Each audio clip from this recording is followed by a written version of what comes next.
Salut à tous et bienvenue dans Long Live. Aujourd'hui, on va parler de longévité bien évidemment, mais aussi de parentalité. Notre invitée est une experte en la matière, mais elle avoue aussi qu'elle est une mère et une fille, comme les autres. Elle fait ce qu'elle peut. Vous la connaissez évidemment, puisque c'est le visage de l'émission La Maison des Maternelles sur France 2. Agathe Le Caron est dans Long Live. Elle est maman de 2 enfants et reste assez proche de ses parents. Elle vient même d'écrire un livre avec son père, Petit homme au pays des grands petits, pour aider les plus jeunes à grandir. Finalement, elle est assez loin de la femme modèle. Agathe Le Caron assume aussi ses zones d'ombre, ses imperfections. Elle est drôle, elle est sympa, décomplexée. Alors forcément, on avait hâte de la rencontrer. Elle nous a reçus chez elle. Elle s'est montrée d'une grande sincérité. Alors je vous fais le tableau. On est posé dans son salon, assise par terre, un thé fumant sur la table basse. Les conditions idéales pour une belle conversation. Bonjour Agathe. Bonjour. Merci de nous recevoir. En fait, on vient de refaire déjà l'intro, mais c'est pas grave, on fait genre c'est le début. Mais Merci. oui, quelle surprise de te voir là. Merci de nous accueillir chez toi.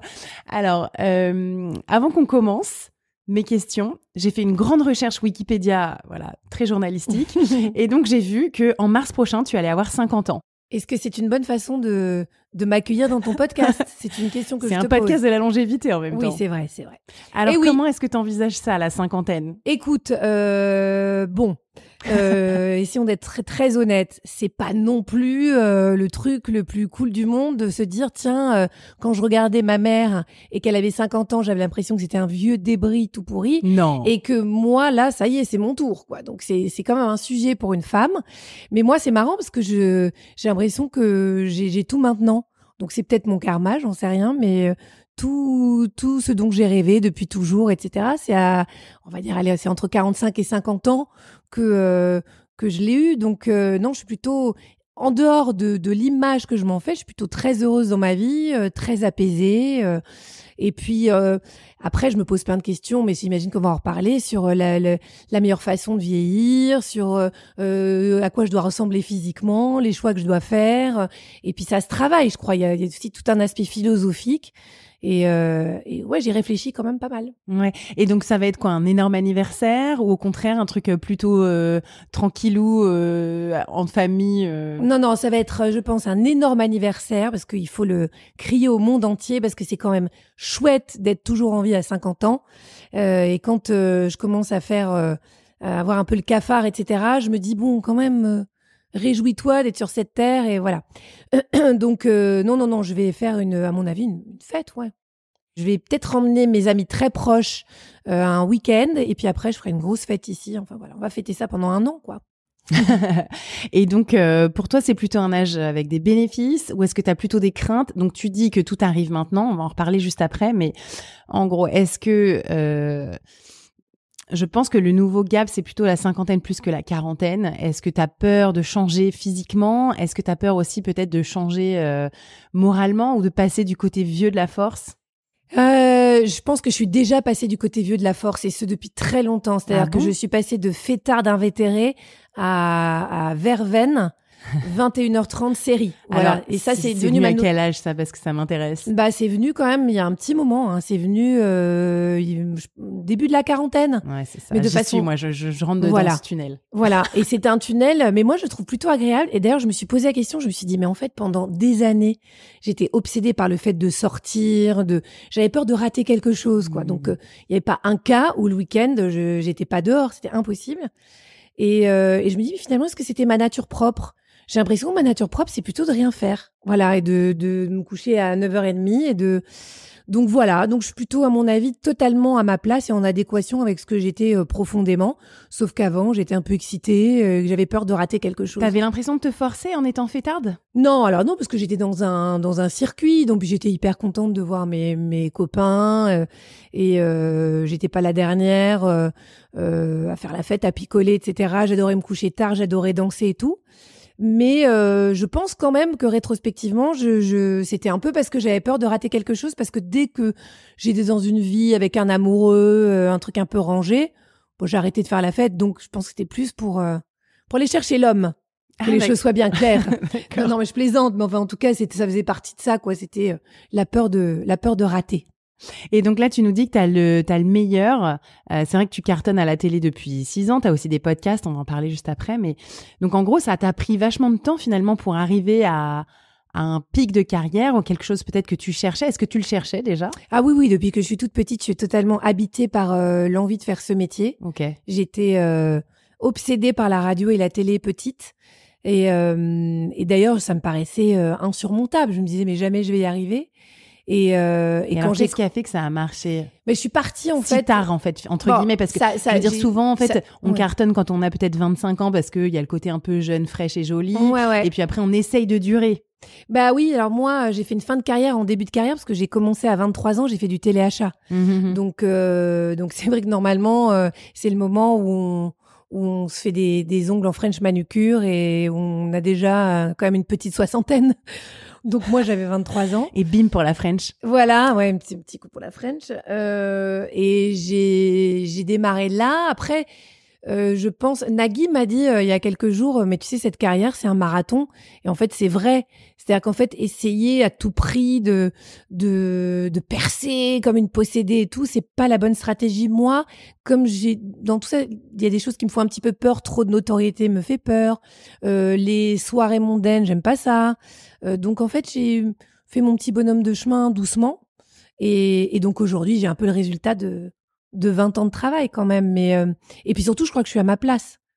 Et c'était quoi comme 20 ans de travail? C'est faire un peu de réseautage, mais pas trop? Non. C'est progresser un peu dans toutes les directions, frapper à toutes les portes? Non, alors que c'est pas moi, j'arrive pas à frapper à toutes les portes. Je suis très nulle pour ça.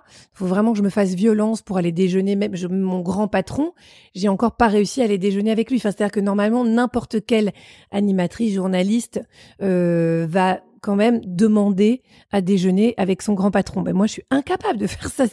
Bon, là, ça me paraît mais insurmontable. Si tu m'écoutes, Stéphane, bon, on se voit bientôt, cela dit. Et mais j'ai travaillé parce que j'ai roulé ma bosse. J'ai quand même travaillé 10 ans en Belgique et j'ai pas arrêté de faire des émissions. J'ai fait des émissions de tous les genres, à tous les horaires possibles et imaginables. Et je me suis aussi beaucoup remise en question. Je crois que ça fait partie aussi de n'importe quel travail, mais celui-là encore plus, de se dire mais tiens, finalement je suis bonne à quoi, de se dire tiens, j'ai l'impression que sur cette émission les gens pouvaient pas me voir. Enfin tu vois, des émissions, tu sais pas pourquoi il y a des rejets, mais surtout à l'époque c'était pas des réseaux, c'était des forums, et il y avait des moments mais je m'en prenais tellement plein la poire. Je me disais mais il y a forcément quelque chose qui va pas. Certes, on sait que beaucoup de personnes sont contents, ça leur fait du bien de critiquer les animateurs, etc., enfin les personnes publiques. Mais là, il y a quand même peut-être quelque chose à tirer, et je pense que ça a été un bon réflexe, c'est de se dire bon, bah voilà, je suis peut-être pas, c'est pas là où on m'attend. Peut-être qu'il y a quelque chose que je fais pas bien. Et effectivement, en fait, ça m'a pris beaucoup de temps pour être moi à l'antenne, c'est-à-dire que je n'ai pas joué un rôle. Mais oui, parce que il faut être sacrément sûr de soi pour se dire bah tiens, je vais me présenter au monde tel que je suis profondément, parce que je suis tellement formidable que j'ai pas besoin ni d'en rajouter ni d'en enlever. Je suis géniale comme ça. À quelqu'un. Bah ouais, mais bon, non, le premier réflexe de quelqu'un qui est forcément pas trop en place à 20, 30 ans, c'est de se dire bah tiens, je vais mettre un mot intelligent là, sinon les gens ils vont croire que je suis con. Ah bah tiens, je vais me coiffer comme ça parce que ma copine qui me marche bien là, elle se coiffe comme ça, alors qu'en fait forcément ça peut pas marcher. Et puis en plus la télé exacerbe tout, donc on peut absolument pas tricher. Et ça, j'ai mis du temps à le comprendre. C'est beau de dire ça, d'être soi-même au travail, tout en étant forte. Bah, c'est-à-dire qu'en fait, ça prend beaucoup de temps de se dire bon bah de toute façon quoi qu'il se passe, le meilleur moyen parce qu'il faut quand même être aimé quand on fait une émission, parce que si on n'est pas aimé, sûr, voilà, les gens vont pas pouvoir supporter de vous regarder. Et donc le meilleur moyen d'être aimé, c'est d'être soi et de l'être pour ce qu'on est soi. Et après, si on n'est vraiment pas aimé en étant soi, alors là, faut envisager de changer de métier. Mais...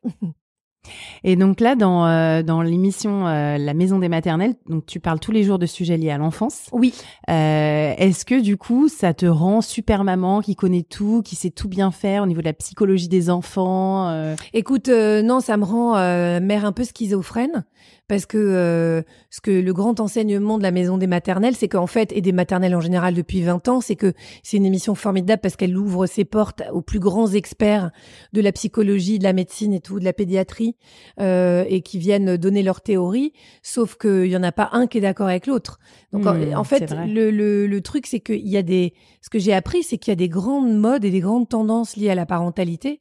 Et donc il y a eu, quand je suis arrivée, moi il y a 8 ans, c'était vraiment l'éducation positive par exemple. Donc on recevait Isabelle Fioza qui était la grande prêtresse. Donc je lui disais mais moi mon fix il a fait une crise d'hystérie hier. Elle me disait mais prenez-le dans vos bras Agathe parce qu'elle parle vraiment comme ça. Faites-lui un gros câlin. J'ai essayé, ça marchait pas et tout. Je lui dis c'est pas possible. Après on a eu l'inverse maintenant. Donc on a eu Didier Pleu qui disait mais non il faut frustrer les enfants etc. Donc moi un jour je les punissais, le lendemain je les serrais dans mes bras pour les calmer. Enfin bon bref. Et puis au bout d'un moment je me suis dit il faut s'écouter en fait. Mais c'est pas mal d'avoir la parole des experts parce que c'est des bons guides, c'est des bonnes mises en abîme en fait, des bonnes mises en perspective en tout cas. Donc en fait finalement t'es malgré tout comme toutes les mamans, on essaie de voir ce qui marche avec nos enfants en fonction de qui ils sont, et parfois il y a des trucs qui marchent qui dans 6 mois ne marcheront plus. Exactement, puis surtout un être n'est pas l'autre quoi. Moi déjà mes 2 enfants sont très différents, donc je suis pas la même mère avec l'un qu'avec l'autre, et on doit s'adapter en permanence. Après dans la maison des maternelles il y a des grandes règles quand même, par exemple je sais pas les rituels du sommeil, l'accès à la littérature, comment leur faire aimer la lecture, comment les protéger des écrans, tous ces trucs là ça vaut le coup, mais je crois sur les grands préceptes d'éducation il vaut bien mieux s'écouter soi. À ton avis, maintenant que ça fait quoi, 6-7 ans que tu présentes 8 ans, c'est la 8e année, ouais. C'est quoi être maman aujourd'hui, être parent, en fait, comment est-ce qu'on s'approprie ce rôle? J'ai l'impression qu'il y a eu énormément de changements. Et par exemple, moi, à l'époque, quand j'ai été maman, jeune maman en tout cas, avec mes petits bébés, il n'y avait pas encore trop de réseaux sociaux. Et aujourd'hui, certaines de mes amies, ou en tout cas collègues qui ont des bébés aujourd'hui, elles sont vachement influencées, je trouve, par les réseaux sociaux. Bah oui, alors moi, je pense que c'est le grand enjeu de notre siècle. Hein. C'est-à-dire que c'est vraiment les écrans et les réseaux sociaux. C'est comment est-ce qu'on va les protéger de ça, comment, avec tout ce qui va avec les fake news, avec en plus l'intelligence artificielle qui arrive et qui va encore rajouter de la brume dans tout ça. Donc je pense que le grand enjeu pour les parents aujourd'hui, c'est de les accompagner là-dedans. Je crois pas qu'on puisse les couper des écrans. En tout cas, moi, c'est pas ma théorie. Mais c'est pas tant même les réseaux. Enfin, bien sûr, il y a les réseaux sociaux adressés aux enfants, mais même la consommation des réseaux sociaux des parents, bien eux-mêmes, sûr. des mamans qui se sentent coupables parce qu'elles éduquent pas leur bébé comme telle ou telle youtubeuse ou instagrammeuse. Oui, alors bon, c'est aussi notre rôle, nous les médias, soit ton podcast ou la maison des maternelles, de évidemment rabâcher que la mère parfaite n'existe pas. De toute façon, on a tous Instagram. J'imagine que tous ceux qui nous écoutent là ont Instagram, et c'est assez marrant de se dire tiens, la différence entre ma vie et la photo que j'ai postée est quand même. Moi, par exemple, là, les vacances de la Toussaint, j'ai passé des vacances de merde, c'était horrible. Et j'ai quand même réussi à faire une petite blagounette sur mon vélo, alors qu'en fait, j'avais juste envie de pleurer. Bon, on vit tout ça, en fait. Ces vacances absolument pourries, ça arrive. Les enfants étaient surexcités, insupportables. Il y avait la tempête. Voilà, j'ai eu plein d'autres problèmes de boulot, etc. Donc, il faut arriver à garder ce recul-là. Après, de toute façon, on croule sous les injonctions. Les réseaux sociaux en ajoutent. Et il faut arriver à se libérer de ça. Et moi, mon grand leitmotiv dans la maison des maternelles, c'est vraiment encore une fois de dire mais faites avec ce que vous êtes vous, votre propre éducation et votre instinct. C'est qu'en fait le problème c'est que ces mères parfaites qui sont faussement parfaites, bien sûr, nous éloignent de notre ressenti à nous quoi, de nos pensées à nous et de nos pensées à nous. Et du coup, finalement, à t'entendre, l'idée de la maternité a pas forcément évolué. Ou est-ce que ça change quand même le rapport parent-enfant avec cette nouvelle société qui s'offre à nous? Moi, je pense ça évolue, mais est-ce que ça change fondamentalement? De toute façon, je trouve que ça évolue sur certains points dans le bon sens, notamment sur l'égalité, parce que c'est sûr que ma mère, je pense pas que mon père ait changé beaucoup de couches. Et aujourd'hui, on a au moins gagné ça. Peut-être que si on peut parler des vertus des réseaux, il y a aussi des modèles. Il n'y a pas que des influenceuses qui font les mères parfaites. Il y a aussi des modèles qui nous ont inspirés dans le bon sens. Donc ça, c'est chouette. Donc il y a aussi des vertus. Mais après, on a de toute façon, à partir du moment où on tombe enceinte, on croule sous les injonctions et sous les conseils qu'on n'a pas demandé. Voilà, c'est comme ça. Et après, ça va durer jusqu'à l'adolescence. Mais enfin, je veux pas me mêler, hein, mais moi, si j'étais toi, quand même, j'éloignerais de YouTube. Mais t'as mis le contrôle parental? Bah oui, mais enfin, qu'est-ce que tu veux? Me l'a hacké 3 fois. Bien sûr, ils savent très bien faire. Mais moi, mon C'est fils, très mais fort. là, C'est juste tous avant, des hackers professionnels, voilà, en fait. juste nos avant ados. que t'arrives, il a 9 ans et demi, hein. Juste avant que t'arrives, je me suis dit, bon, bah, je change pour la énième fois le Le mot code de passe. orange Oui. pour qu'il n'aille pas sur YouTube, mais il arrive à, Mhm. voilà. Donc, bon, moi, je te dis, je pense que fondamentalement, ça n'a pas changé, mais après, il y a d'autres enjeux. Et les écrans, quand même, sont un énorme enjeu. Et toi, par exemple, tu suis des modèles de maman ou de parents? Moi, j'avoue que je suis un peu pour rigoler. Et puis, parce que parfois, je vois des choses tellement hallucinantes, si tu veux, ou des espèces d'images de famille parfaite, ou au contraire, une espèce de vomi d'intimité. Ça me paraît tellement incroyable De montrer d'exposer. son accouchement, par exemple. Bah, c'est un truc de fou. Enfin, j'imagine que c'est sûrement à la base pour se dire qu'on va aider les gens, etc. Mais j'avoue que ça m'échappe totalement de dévoiler son intimité comme ça. C'est voilà. Donc je regarde plutôt ça d'un œil critique, je dois avouer. Et il y a quand même peut-être des personnalités ou des auteurs que tu lis vraiment ou avec qui tu as plus d'affinité ou tu veux pas te mouiller? Non, je me mouille totalement. Non, par exemple, tout le monde parle de Caroline Goldman en ce moment. Mhm. Moi, je trouve que sa parole, qui malheureusement est parfois un peu galvaudée parce que quand on lit un article, on lit le chapeau, on lit pas l'interview en règle générale, et que forcément le chapeau de l'interview ne sera jamais, sera toujours un truc très accrocheur et un petit peu provoquant. Mais c'est une parole qu'on avait besoin d'entendre quand Je suis même, d'accord. de remettre du cadre. Je crois intimement que les enfants ont besoin d'avoir du cadre. Après, elle est très mal comprise, mais ça vaut Mais le quand coup de on la lire. écoute ses podcasts, Oui, on comprend mieux. c'est limpide et on Oui. comprend tout à fait ce qu'elle dit et elle met beaucoup de nuances d'ailleurs. Bien sûr. Après, c'est là où parfois elle va peut-être un tout petit peu trop loin. Caroline, si tu m'écoutes, je t'aime. C'est vrai que quand on a des parents, par exemple, quand on est parent d'enfants qui ont des troubles de l'attention, donc des parents d'enfants TDAH, et qu'on entend que ça existe pas ou que il faut pas leur donner les médicaments alors que revivent depuis qu'ils les ont médiqués. Ça peut être culpabilisant, et donc il y a aussi tout ce mouvement-là des parents qui disent « mais enfin, on peut pas entendre ça ». Mais je trouve ça intéressant quand même d'entendre une voix qui dit « mais attendez, avant de donner un médicament, avant de surdiagnostiquer, sachant qu'il y a un vrai business, est-ce que ça vaut pas le coup de demander un second avis, de se demander s'il n'y a pas un problème dans la famille ?» Cette voix-là, elle est cruciale à entendre. Donc vraiment, oui, typiquement Caroline Goldman, je la lis avec avidité. Ok. J'ai aussi beaucoup aimé ces podcasts qui m'ont fait énormément de bien. Ouais, ça, c'est... Et j'ai appliqué pas mal de ses conseils, notamment sur les ados, la pornographie, les écrans. Ouais. C'est hyper intéressant. Ouais. Et puis les même activités extrascolaires. Moi, elle m'a beaucoup aidée pour mon petit. Alors, il y a cette histoire de time-out. Bon, moi, il se trouve que ça marche pas avec mon dernier. Mais donc, le time-out, c'est quand un enfant commence à soit à répondre ou à faire un caprice. À mal se comporter, quoi. Ouais, mal se comporter, l'isoler. Mais moi, je comprends très bien ce qu'elle dit. C'est-à-dire que c'est un moment, si on y arrive, va te calmer, et puis reviens quand tu seras calme, comme ça on pourra discuter. Mais avec toute la bienveillance. C'est pas je te tire par les cheveux et je te mets sur le côté. Donc elle est souvent mal comprise. Et il y a beaucoup de femmes et d'hommes qui choisissent de plus faire d'enfants. Est-ce que ça, c'est Oui. un sujet que vous avez peut-être déjà traité Oui, dans oui. la maison des maternelles? C'est quoi les freins? En fait, c'est quoi qui fait peur? Moi, j'hallucine en fait quand j'entends ça, parce que c'est beaucoup de trentenaires en fait qui me parlent de ça, qui préfèrent avoir des chiens que des enfants. Oui, alors il y a plusieurs raisons. Je crois aussi qu'il y a des raisons qui sont parfois. Moi, j'ai pu me dire ça quand j'ai commencé à avoir 37-38 ans, où j'avais pas trouvé l'homme de ma vie et où la maternité a jamais été quelque chose qui m'obsédait. Donc je disais beaucoup non, mais moi de toute façon ça m'arrange, j'aurais pas d'enfant, comme ça je pourrais voyager, etc. Il y a beaucoup de fausses raisons. La vérité, c'est que j'avais pas rencontré l'homme de ma vie, et que quand je l'ai rencontré, j'étais super heureuse de tomber enceinte et de faire un bébé avec lui. Il y a aussi quand même l'écologie, quoi. Il y a beaucoup de gens qui se disent on les met, il y a l'éco-anxiété, quoi. On les met quand même dans un monde pessimiste vers l'avenir. Voilà, c'est un peu la sinistrose. Et puis il y a aussi ces femmes qui assument le fait que elles sont pas habitées par la maternité. Et en fait, nous encore à ma génération, on avait cette injonction-là. Moi, ma mère, en plus, je suis fille unique, donc j'ai entendu pendant des années ma mère se plaindre auprès de ses copines. Bah toi, t'as de la chance parce que t'es grand-mère, moi, Agathe.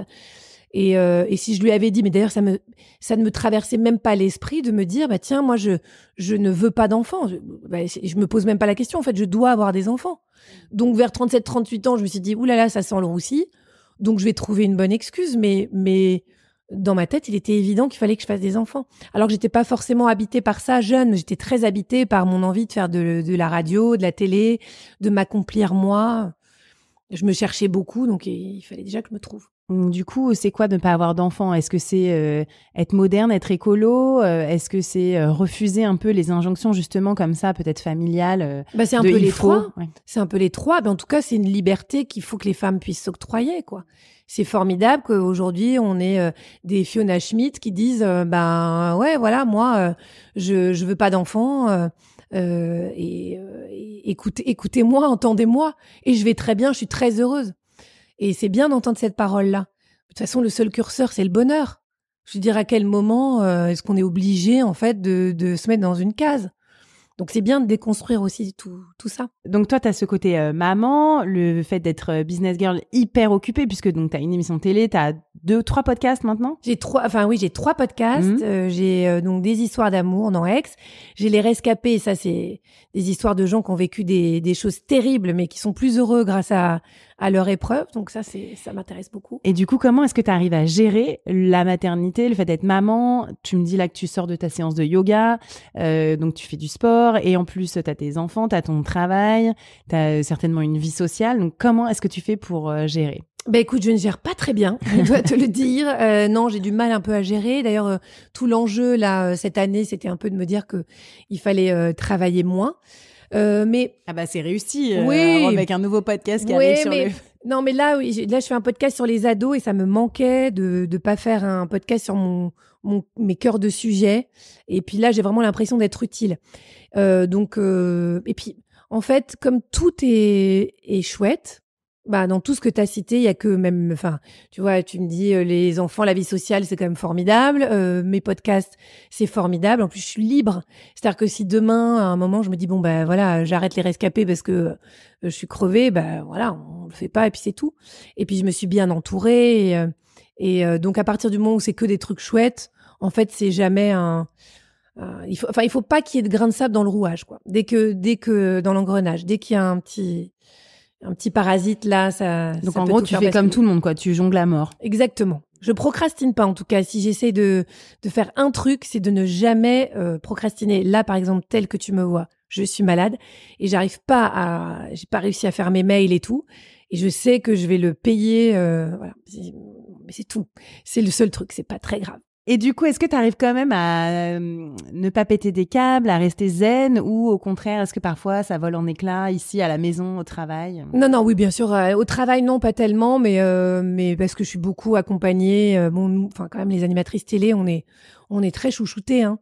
Donc voilà. Mais oui, si je pète des câbles, bien sûr, j'engueule mes enfants, je crie, je culpabilise, je reviens, je m'excuse, je recrie, je reculpabilise. Enfin voilà, on le sait. Mais d'ailleurs, tant mieux. C'est formidable d'avoir des parents qui sont pas parfaits parce que c'est comme ça que mes enfants se construisent. Ils ont, je pense, vraiment une très bonne base parce que je fais très attention à eux, leur papa aussi. Donc c'est des enfants qui sont choyés. Et j'essaye de leur transmettre des choses et de libérer la parole, etc. Donc je les trouve plutôt bien lotis. Après tout le reste, ça c'est aussi un travail de se déculpabiliser parce que je veux dire, et encore, moi je suis tellement privilégiée, j'ai beaucoup de travail, mais enfin c'est moi qui le décide. Donc, mais quand on a 4 heures de transport, qu'on s'est fait engueuler par son patron, qu'on s'est fait harceler, qu'on rentre, qu'on est crevé et qu'on a 2 enfants parce que c'est normal, qui ont envie qu'on s'occupe d'eux à 19h et qui hurlent et qu'on les met devant Peppa Pig et qu'après on entend surtout ne les mettez pas devant les écrans, donc on se prend en plus un coup de culpabilité. C'est ça quoi le quotidien. Donc il faut un peu lâcher, il faut se dire un petit Peppa Pig c'est mieux qu'un cri. Voilà, et Peppa Pig en anglais, c'est encore mieux pour déculpabiliser. Voilà, c'est pas mal ça, tiens, dis donc, j'y avais pas pensé. En plus, ils ont un accent british parfait. Ouais, c'est ça. Hey Peppa. Ouais, pas mal. Tiens, moi, j'ai énormément fait, bien sûr, des dessins animés en anglais, comme ça, tu ne culpabilises pas du tout. Mais là, t'es la mère parfaite si tu fais ça. C'est encore mieux que de pas les mettre devant les écrans. Et du coup, maintenant, ils sont habitués, quoi. C'est bien. Tout en anglais. Après, ils regardent en russe, en japonais, ils s'en rendent même plus compte. C'est ça. Alors que moi, c'est vraiment mort. Ça, je peux te le dire. Jamais j'arriverai à leur mettre en anglais. Là. Maintenant, ils sont trop grands. Et donc, c'est quoi tes clés pour rester zen? Est-ce que c'est le sport? Est-ce que tu médites? Est-ce que tu lis? Est-ce que tu arrives à prendre du temps pour toi vraiment? Oui. En fait, c'est obligatoire, comme tout le monde, de prendre un petit peu de temps pour soi. Alors, avant, je mentais. Donc, j'avais trouvé un super truc, c'était le mensonge. Donc, je disais à mes enfants, mais même à mon mari, qu'est-ce que j'ai pu le mitonner? Oui, j'ai beaucoup de travail, je te laisse. En fait, j'étais en train de regarder un épisode de ma série et tout. Les enfants, je leur disais, maman a beaucoup de travail, elle doit aller dans sa chambre pour répondre à ses mails. Et en fait, soit je me prenais un bain, voilà. Donc, j'avais trouvé ça. Maintenant, en fait, je me suis dit que je pouvais l'assumer. Et en fait, le plus compliqué, c'était pas tellement avec mes enfants, c'était avec mon mari. Il bosse comme un malade. C'était d'arriver à lui dire, tu sais quoi, en fait, j'ai pas envie de coucher les enfants ce soir, fais-le parce que je suis crevée. Et maintenant, j'y arrive un peu sur la pointe des pieds parce que bon, il bosse aussi énormément. Mais en tout cas, chez moi, c'est vraiment très fort, j'arrive à le dire. Mais c'est pareil, tout ça, ça prend du temps en fait. De s'affirmer. De s'affirmer, d'enlever tous les parasites, quoi. La culpabilité en un. Et aujourd'hui, donc je reprends juste le fil de mes questions parce qu'on a un peu divergé, mais aujourd'hui, donc on peut être parent et on peut être parent d'enfants petits et aussi enfant de parents malades. Ça s'appelle aujourd'hui la génération sandwich. Je sais pas si tu as déjà traité ce sujet. Oui, c'est-à-dire que les en fait, parents deviennent des aidants. Oui, c'est ça. Ados, voilà, un peu plus grands. Et tu dois aussi t'occuper de tes parents qui galèrent un peu, peut-être avec des maladies, ou peut-être qui galèrent aussi financièrement. Oui. Je trouve que dans le cadre de la longévité, c'est un sujet dont on parle très peu. Bien sûr, Est-ce que c'est un sujet que vous avez déjà abordé? Ben non, figure-toi, c'est vrai qu'on n'a pas vraiment traité ça, mais c'est hyper intéressant. De toute façon, on est tous voués à devenir parents de nos parents avec effectivement la longévité. Moi, de toute façon, j'ai cette sensation-là. J'espère qu'ils écouteront jamais. Mais depuis un petit moment, je pense qu'on l'a vraiment parce que d'abord, forcément, on a plus les pieds dans notre génération que le décalage. Il se crée forcément à un moment, donc on va les accompagner, ne serait-ce que pour envoyer un mail au début. Tout est dématérialisé. Enfin, moi, je vois ma mère, elle arrête pas de me le dire. Elle me dit, mais tu te rends pas compte, tu es paumée et tout, c'est horrible, parce qu'elle arrive pas à faire ses impôts, ses machins. Donc bon. Et puis aussi, alors je sais pas si c'est le cas pour tout le monde, mais de la même façon que dans un couple, en fait, parfois les passions divergent, ce qui compte et ce qui devient plus important n'est pas la même chose que pour ses parents, etc. Et donc les conflits naissent un peu. Et puis après, effectivement, on s'occupe de ses parents, on s'occupe de ses enfants et on disjoncte. Moi, j'en suis pas encore là. Mes parents, j'ai de la chance. Enfin, d'abord, mon père a une femme, donc elle s'occupe très bien de lui. Et parce qu'il a été malade, mais elle s'est très bien occupée de lui, moi aussi. Mais bon, c'était bien d'être deux. Et ma mère, elle se porte comme un charme, donc on va voir.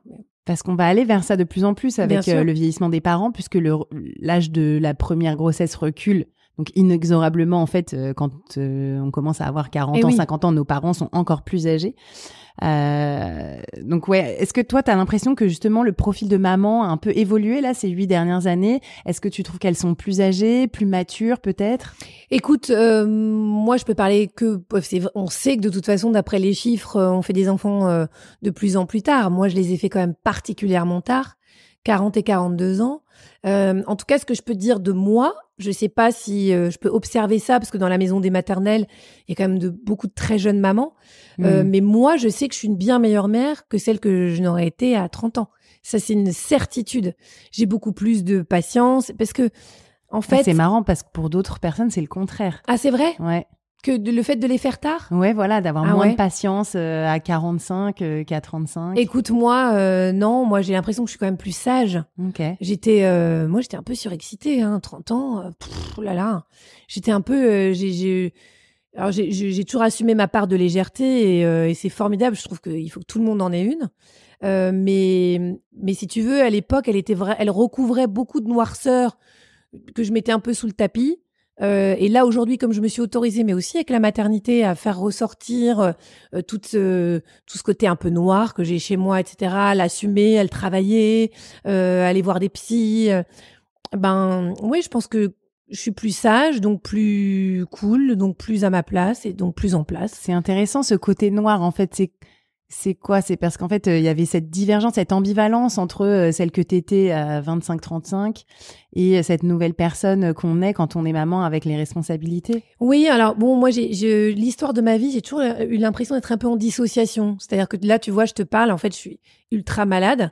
J'ai Ça s'entend pas. hyper mal au ventre. Bah oui, mais c'est la dissociation. C'est-à-dire qu'en fait, mais quand on fait ce métier, c'est quelque chose de super intéressant, hein, d'ailleurs, sur ce métier-là et sur la capacité à le faire.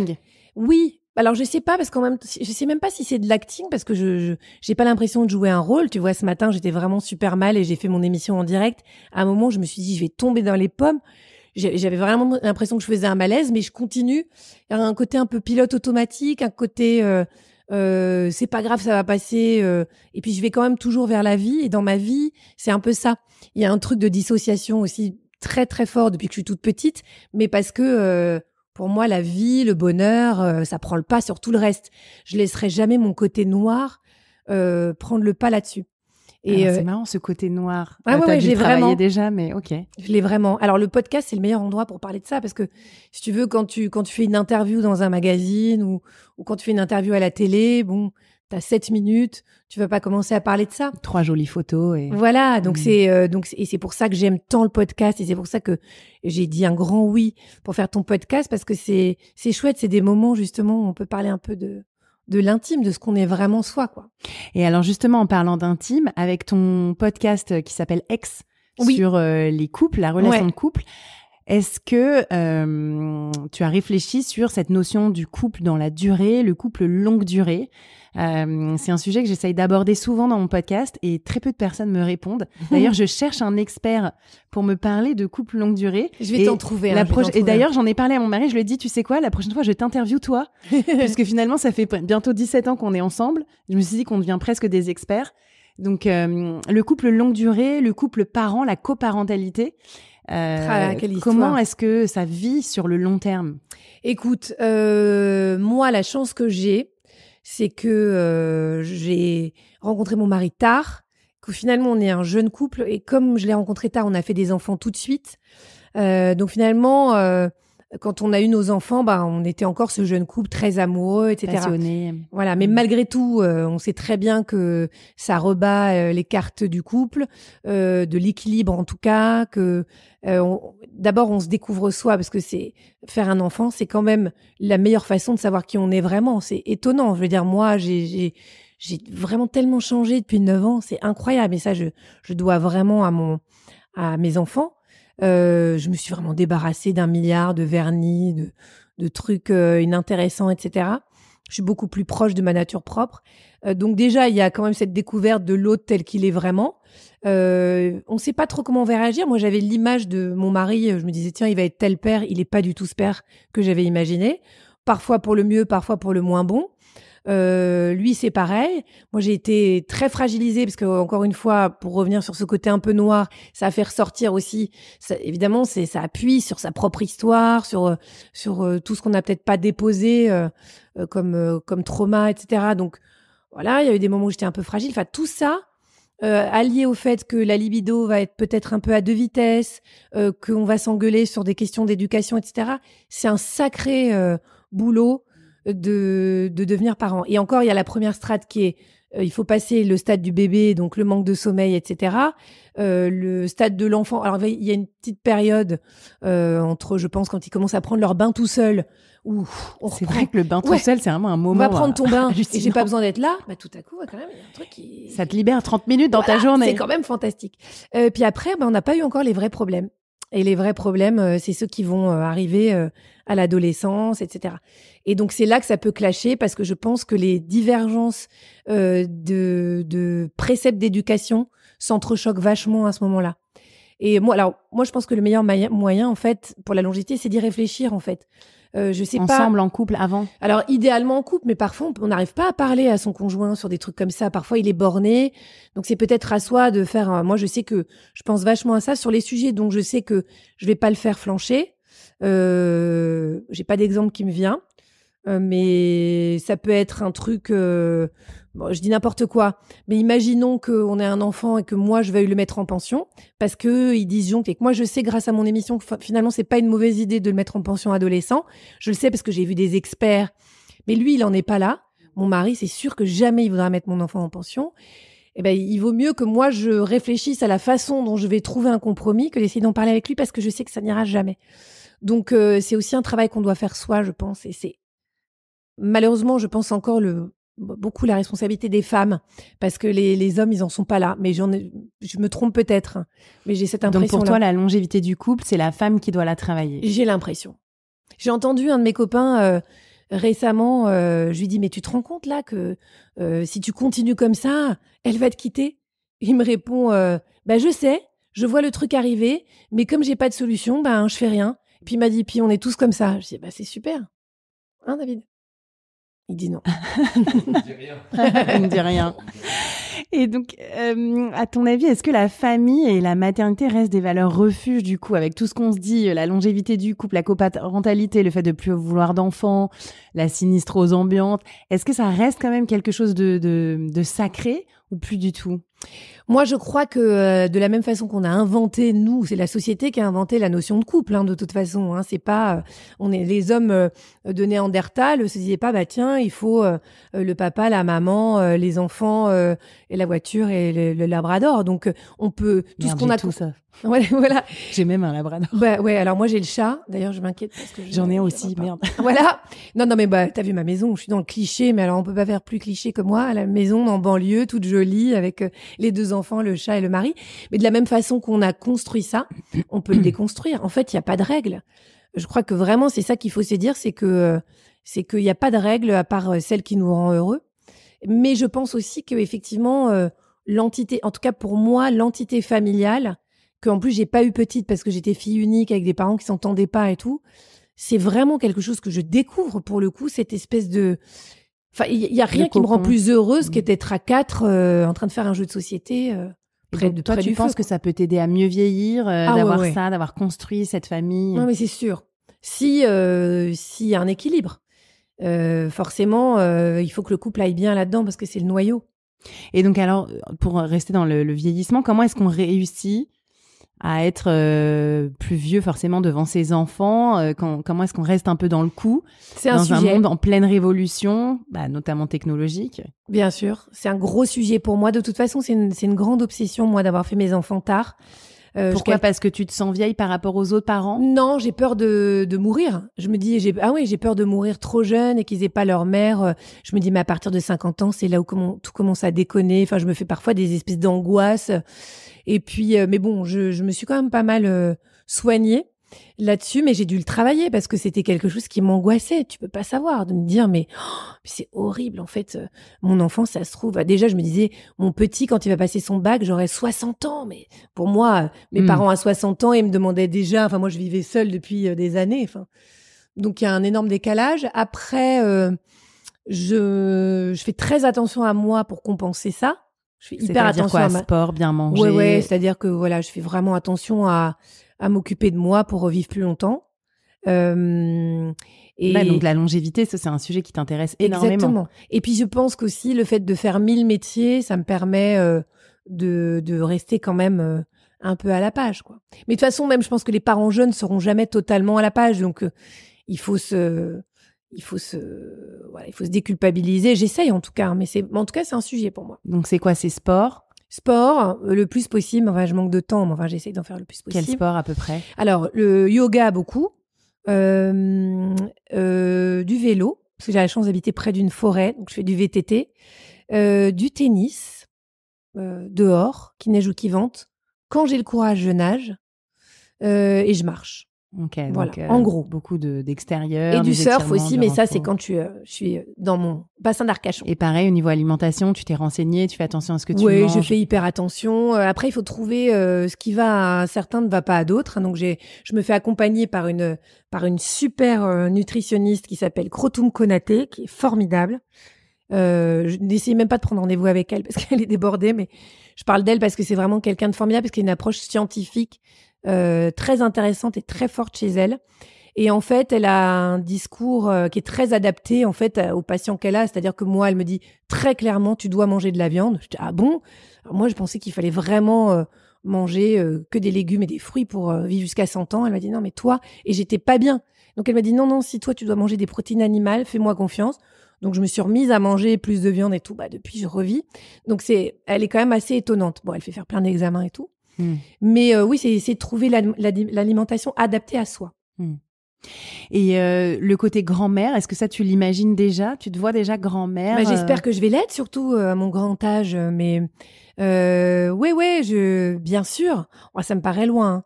Ils ont 7 et 9 ans. Mais j'espère. J'ai un voyant qui m'a dit récemment, tu seras grand-mère. Bon, alors je me le répète en boucle. Youpi. Okay. Et ça, le côté grands-parents, est-ce que c'est quelque chose que tu as vu aussi évoluer, peut-être soit dans ta famille, mais en tout cas dans tes émissions? Parce que finalement, on compte énormément sur les grands-parents aujourd'hui pour nous aider à gérer quand on travaille. Enfin, je veux dire, le nombre de vacances scolaires qu'il y a, c'est juste hallucinant. C'est très difficile à gérer. Moi, ma mère habite à Arcachon. Et mon père habite dans l'Orne. Et mon mari n'a plus ses parents, malheureusement. Donc, la notion de grands-parents. Et d'ailleurs, toi, t'as pas d'aide au quotidien, quoi. J'ai pas du tout d'aide au quotidien. J'ai heureusement une super nounoute, sinon je pourrais pas m'en sortir. Mais d'ailleurs, c'est un sujet parce que le fait d'avoir des grands-parents qui habitent loin, le lien, il se crée difficilement, en fait. C'est pas si évident. Faut un peu le forcer. Ouais, faut créer les moments. Et ça, est-ce que les grands-parents ont un rôle plus important aujourd'hui? Est-ce que c'est quelque chose que vous traitez dans votre émission? Oui. Le rôle des grands-parents, comment est-ce qu'ils peuvent aider les familles? Est-ce qu'il y a une distance à avoir? Est-ce que eux aussi doivent faire un peu un travail sur le fait de s'immiscer, mais pas vraiment dans la famille? Moi, je crois qu'il faut pas s'immiscer du tout. Hein. Si je peux donner un conseil, j'ai cette chance-là avec ma mère, en tout cas, c'est qu'il y a jamais d'ingérence dans ma façon d'éduquer mes enfants, etc. Donc ça, c'est, je pense, quelque chose de très, très important. Après, de ce que j'ai vu, moi, dans mon émission, par rapport au sujet qu'on a traité, c'est que les grands-parents, ils ont surtout besoin en ce moment de revendiquer le fait que ils sont pas non plus les chaouches de leurs enfants. C'est-à-dire on sent qu'ils ont besoin de dire, mais écoute, moi, j'ai ma vie, en fait. C'est pas parce que à 65 ans, je suis super jeune. Moi, j'ai envie de faire des trucs le week-end, de continuer à faire la fête avec mes copains, de me coucher tard. Et donc, non, j'ai pas forcément envie d'avoir tes enfants tous les week-ends. On sent vraiment ce besoin aussi d'entendre cette parole-là. C'est marrant. Ouais. Bon, après, il y a autant de grands-parents que de petits-enfants, que de théories. Mais c'est quand même un sujet. Je veux dire, les grands-parents, finalement, qui sont pas si vieux, parce qu'en plus, comme la longévité augmente et que, beaucoup de choses s'offrent à eux, ils sont plutôt en forme. Les personnes qui ont 65 ans, 70 ans, se voient pas forcément être des nounous permanentes. Mais non. Ceux qui travaillent en ce moment, qui ont les enfants jeunes, 35, 40 ans, t'as un mode de vie tellement occupé, t'aurais vraiment envie que tes parents t'aident. Donc, il y a un peu ce conflit. Mais oui, il y a ce conflit. Et je pense que d'ailleurs, ça crée des conflits. Des frustrations. Des frustrations. De famille, Et de la même façon qu'on sait jamais vraiment comment va être le père de son enfant, on sait jamais comment nos parents vont être avec nos enfants. Moi, je m'attendais pas du tout à ce type de grands-parents. Franchement, je les imaginais pas comme ça. Voilà, avec du bon et avec du moins bon. Ouais, on peut être déçu, on peut être heureusement surpris. Bien sûr. Et puis, par exemple, je pense que ma mère, elle a pas eu de garçon, elle a eu que moi. Et avec les garçons, elle est un peu, elle sait pas trop par quel boulet prendre, quoi. Elle sait pas trop comment s'en occuper. Donc, il y a aussi ça. Comme elle n'est pas obligée. Moi, j'étais obligée. J'ai des garçons, donc je m'occupe de mes garçons. Et comme elle n'est pas obligée, peut-être qu'elle prend un peu plus de distance. C'est marrant, en fait. Puis, je pense qu'elle se découvre aussi. Hein. C'est vrai qu'au plus, on n'a pas beaucoup de modèles de grand-mère. Bah non. Autant des influenceurs mamans, il y en a 1000, mais d'influenceurs grands-parents un peu modélisants sur la psychologie du grand-parent, l'accompagnement, il y en a très peu. Et à chaque fois, moi, je dis à ma mère, tu devrais avoir une chaîne YouTube. Mais ouais, je dis, oh non, j'ose pas parce que c'est la grand-mère parfaite, ma mère. J'ai trop de chance. Vrai? Ah ouais, j'ai trop de chance avec ma mère. Oh la chance. Mais elle veut pas, elle ose pas se mettre en avant alors qu'elle aurait cartonné. Bah ouais. Bah oui, surtout que ça serait pratique pour les parents de laisser traîner ça pour leurs parents à eux en disant, t'as vu? Elle est super, elle l'a emmenée à l'aquarium. Un mercredi après-midi, sous la pluie. Tu vois? Voilà. Avec du rouge à lèvres. En plus. Oui, c'est ça. Et en plus, avec les ongles faits. Et donc ça, c'est pas des invités que tu as dans ton émission. Tu n'as pas de modèle à nous Non, on n'a pas de poser, modèle, mais on donne beaucoup la parole aux lectures, grands-parents. ouais. Non, là, pour le coup, non, j'ai pas vraiment de lecture à vous proposer là-dessus. Donc ça... Non, c'est un sujet qui est pas très traité, en fait, la grand-parentalité. Ouais, c'est vrai.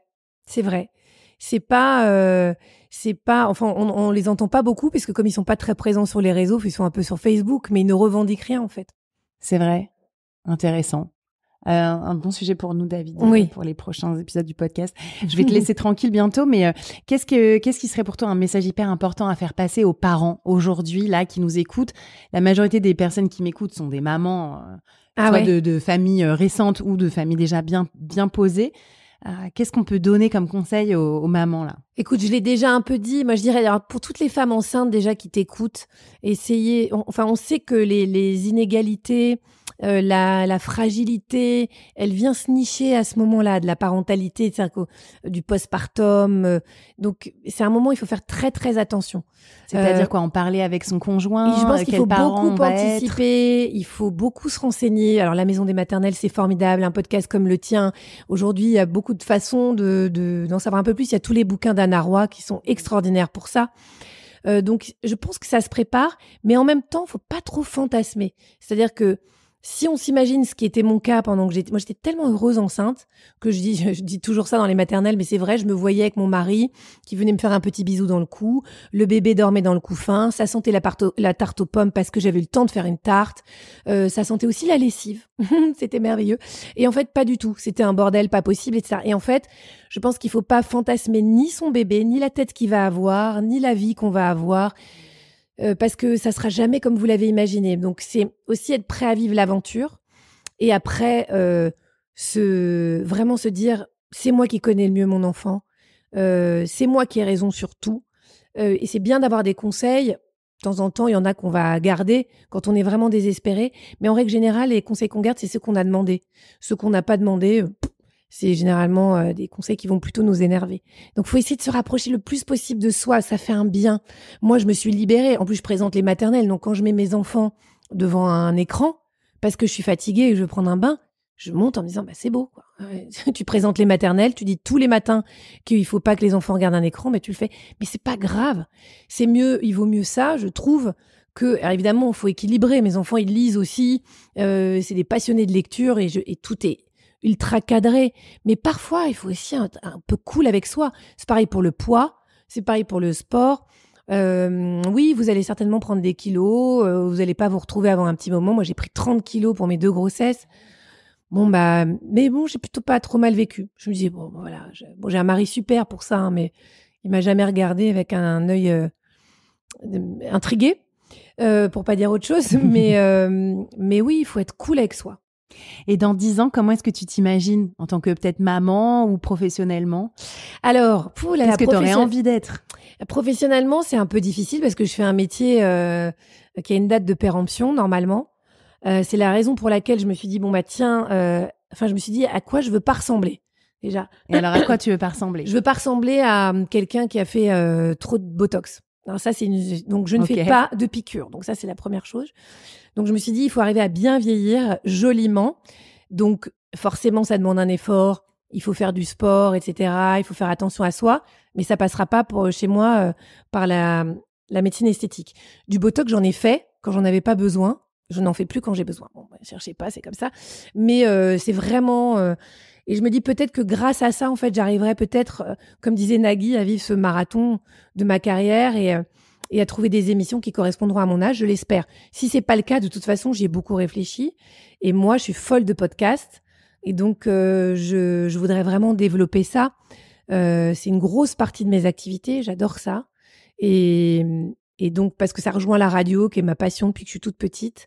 Et encore une fois, c'est un endroit où il n'y a jamais un endroit où on peut vraiment parler d'intime comme ça. C'est hyper intéressant. Moi, j'adore qu'on me raconte des histoires de vie, donc j'écoute des podcasts toute la journée. Donc, ça sera les podcasts, je pense. J'ai ma marque de vêtements aussi. Enfin, en fait, je me suis un peu sécurisée, justement. C'est vraiment la peur, hein, le moteur. Ça n'a rien de noble. Mais je me suis sécurisée pour me dire, bon, si je peux plus faire un métier public, si on veut plus de moi, je j'aurai autre chose. Et la relation avec tes parents, est-ce que tu l'entretiens toujours parce que tu as écrit un livre avec ton père? Oui. Ouais. Alors en fait j'étais beaucoup en conflit avec mon père, beaucoup en conflit avec ma mère. J'étais un peu une adolescente compliquée, une décrocheuse scolaire et tout. Comme je t'ai dit un peu pendant le podcast, il a fallu un moment déposer un peu les traumas. Il y avait un petit sac à dos, comme tout le monde. Il y a rien d'original. Et puis à un moment, je me suis dit, tiens, on est à une génération où on parle beaucoup de ce qui va pas. C'est vrai que moi, je suis avec mes copines et toi, ton psy, mais ouais, mais tu comprends, mais mon père, il m'a fait ci, alors donc voilà, il m'a dit ça m'a traumatisé. Et je me suis dit, tiens, si on parlait un peu de ce qui va. Et la vie est courte. Mon père, il a été très malade il y a 2 ans. Comme c'est le phénix, il va très bien là maintenant, mais j'ai bien failli le perdre et je me suis dit, tiens, la vie est courte, quoi. À quoi ça sert de ressasser? Il a fait de toute façon ce qu'il a pu. Et puis, on pourra pas changer le passé. Ça a influencé ma vie, le passé, notre histoire a influé sur ma vie, mais finalement je suis très heureuse. Donc parlons de ce qui est chouette et j'ai ce pouvoir-là, parce que c'est un vrai pouvoir, c'est de pouvoir faire quelque chose de public avec lui. Donc c'est formidable, donc forcément je vais exploiter ce pouvoir. Mais après, à toutes les personnes qui m'écoutent, je leur dis, essayez de déposer justement le sac à dos là avec tous les trucs, toutes ces plaintes et ces complaintes et tout, et essayer de mettre des choses jolies dans ces relations parce que on va les perdre, quoi. Et d'ailleurs, c'est dans la nature des choses et tant mieux pour moi que ça aille dans ce sens-là. Mais et donc c'est voilà, je me dis c'est aussi une façon de peut-être le jour où il sera plus là de le vivre un peu moins mal. Et on sent, ma dernière question, que tu travailles énormément sur toi, la psy, la voyante, la nutritionniste, le sport. Est-ce que t'imagines que tu vas devoir encore aller sur un autre sujet ou est-ce que tu penses que tu as un peu terminé ce travail? Non, moi j'ai l'impression que j'ai terminé, mais peut-être pas. D'abord, la vie est encore longue et il y aura peut-être d'autres traumas et je me le souhaite pas, je touche du bois. Mais bon, non. Et après, moi, je suis j'ai fait beaucoup de thérapies courtes, plein de petites thérapies. J'ai fait beaucoup de MDR, des trucs comme ça. Pour faciliter les transitions, il y aura peut-être aussi ça à faire au moment du syndrome du nid vide, puisqu'il paraît que c'est le truc le plus difficile à vivre quand les enfants partent. Mais oui, j'ai l'impression en tout cas que j'ai bouclé une boucle. Je suis très apaisée, je suis très épanouie, je me sens très calme. Et d'ailleurs, j'étais très excitée avant. Je crois que je fatiguais énormément les gens. Je crois pas, j'en suis sûre. Et donc là, je crois que je suis plus fréquentable. Et ça dit quelque chose. J'ai mon meilleur copain qui m'a dit, mais il m'a dit ça un petit moment déjà, mais il m'a dit, mais t'es moins drôle qu'avant. Et j'ai dit, c'est peut-être bon signe en fait. On est moins avoir besoin d'en faire des caisses. Voilà. Je continue à être un peu marrante, je crois, dans les maternelles, donc j'essaye. Mais je suis moins relou, quoi, je crois. Voilà. Donc plus équilibrée. Merci beaucoup, Agathe. Merci à toi. Bonne fin de journée. Salut. Salut.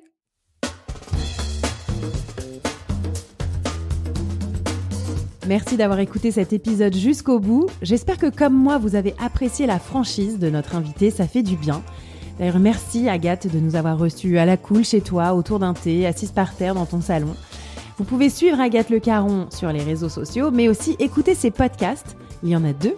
Le premier, EX, sur les histoires d'amour qui changent la vie, ou encore le podcast Est-ce que c'est normal, pour répondre aux questions des ados.